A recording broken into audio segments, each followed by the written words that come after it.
આજ તો 5-6 જણા ભેગા થઈને ગ્રુપ સ્ટડી કરતા હતા રાતે. તો રામ રામ ડાયરા ને કેમ છો બધે મજામાં? હું નીકળી ગયો દુકાને જવા તૈયાર થઈને. પંખા વગરની લેમ્બોર્ગિની લઈને નીકળી ગયો દર્શન કરવા. પછી મહાદેવ અને હનુમાન દાદાના દર્શન કરીને વયો ગયો પાછો ઘરે. દુકાને જતી વખતે જોયું તો લેમ્બોર્ગિની બાય ઊભી હતી. હવે સિસ્ટમ પાર દેંગે. આજે 3 સાઈડમાં બેઠા હતા. દુકાનની શેરીના સિક્યુરિટી બે હુતા હતા સવારે. બંધ કરો. પછી હું આવી ગયો દુકાને અને બેઠો તો શાંતિથી. ત્યાં તો આજે સવારમાં જ મારા પપ્પાના પાડોશી મિત્રો ભેગા થઈ ગયા. દુકાને ફટાફટી બોલાવી ફૂલ.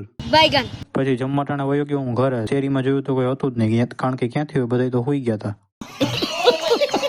પછી જમીને વયો ગયો બેંકમાં થોડું કામ કરવાનું હતું ત્યાં. પછી હું આવી ગયો મારા મિત્રો પાસે લાઇબ્રેરી. ત્યાં થોડુંક એડિટિંગ નું કામ હતું, એ કર્યું. આ બે જંગલમાં ટ્રેનિંગ લઈને આવ્યા હતા. પારીઓની પારીઓ ઠેકતા હતા હો.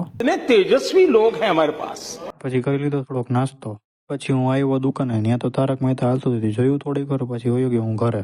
પછી હું જમીને નીકળી ગયો દોસ્તારોના ઘરે જવા. બીજા બધા તો ચાલુ કરી દીધું હતું વાંચવાનું, લખવાનું. અને આ ભાઈ હજી બોલપેન ગોતતા હતા. બધાને લેસન પૂરું થવા આવ્યું પણ તોય આની બોલપેન ના મળી.